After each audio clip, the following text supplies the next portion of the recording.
There is a reason some people earn more than they did 5 years ago and still feel financially hunted. There is a reason their bills get paid, their responsibilities get handled, their calendar stays full, and yet their future still feels weak. There is a reason they keep moving, keep working, keep solving problems, and still never arrive at the feeling they thought adulthood would bring, that feeling of control, that feeling of margin, that feeling that life is no longer standing one step behind them with a knife. And the reason is not always low income. Sometimes the real reason is that a person has built a financially active life without building a financially strong structure.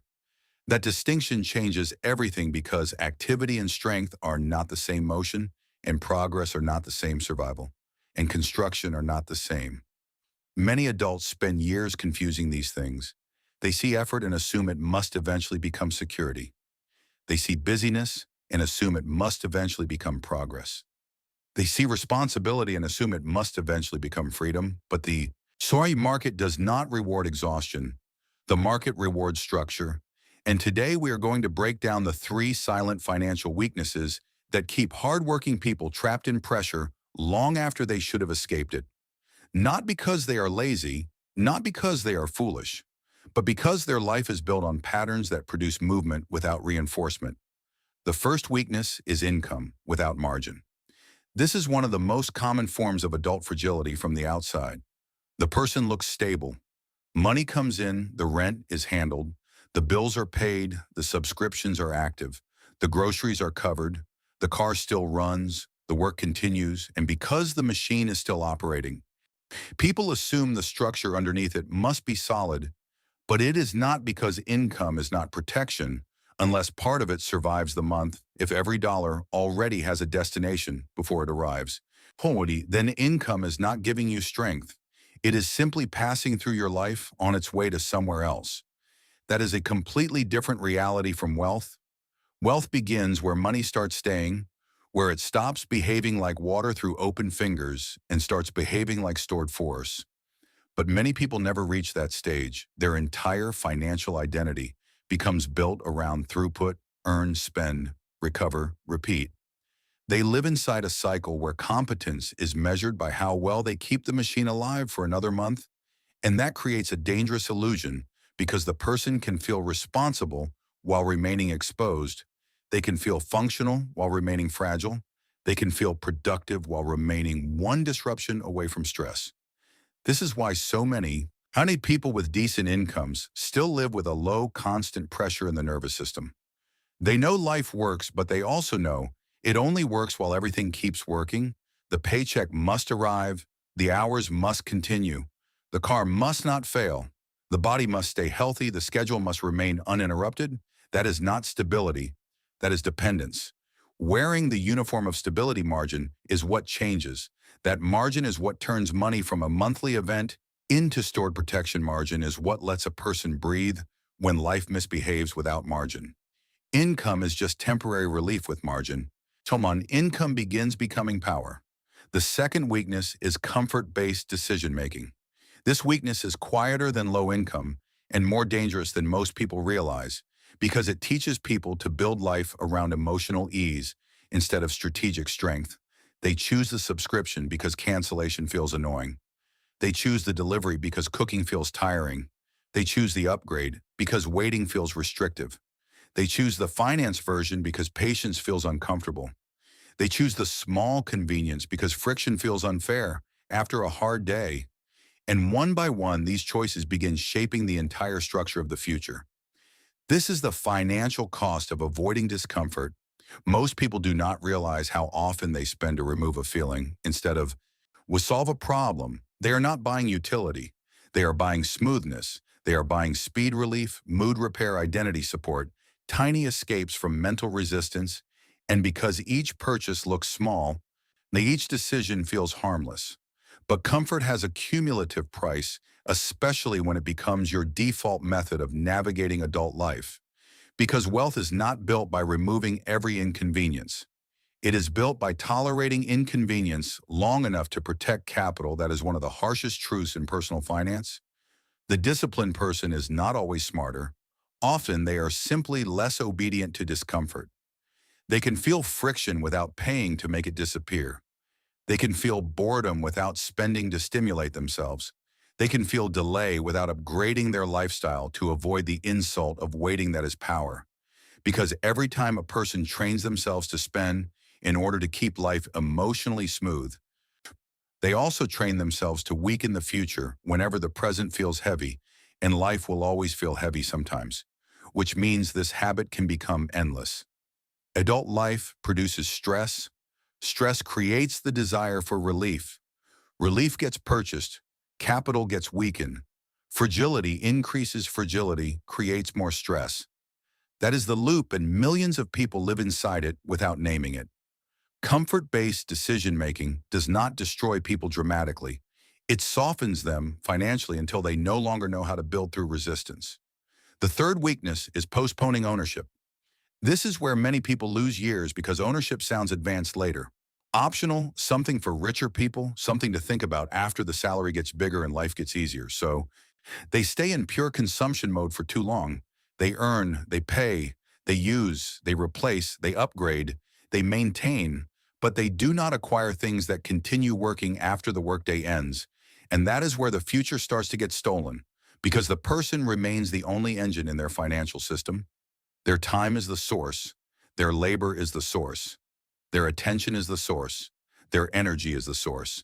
Everything depends on them continuing to perform, and the moment they slow down, the structure slows down with them.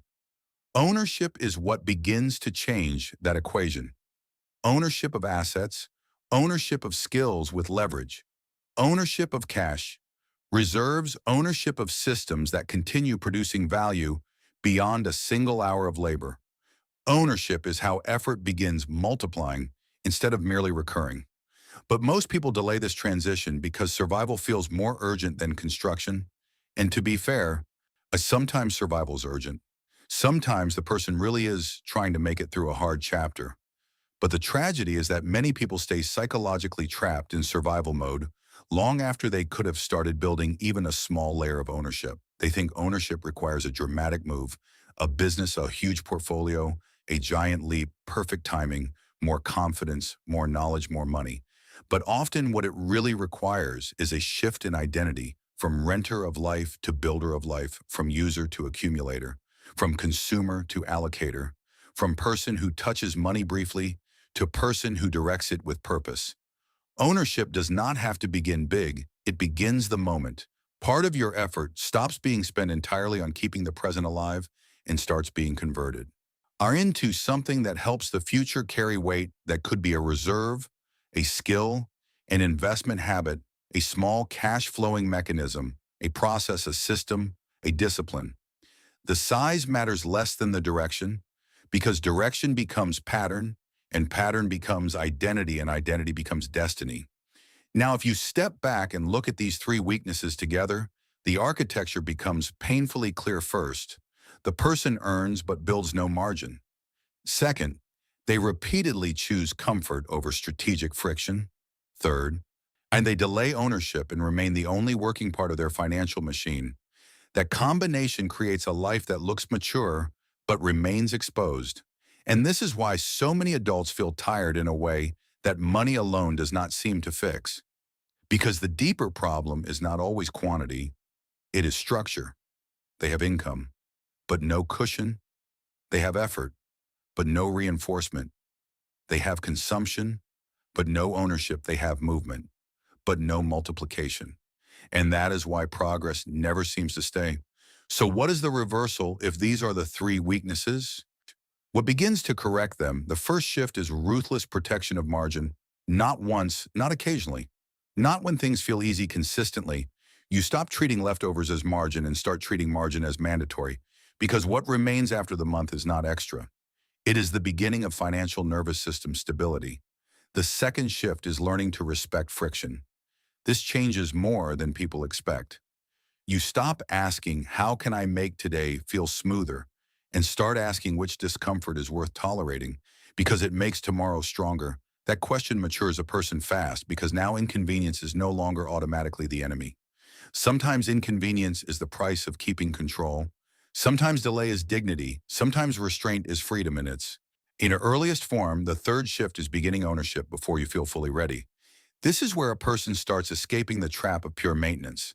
They begin converting a portion of labor into something durable, something that can hold value, produce value, protect value, or increase value again.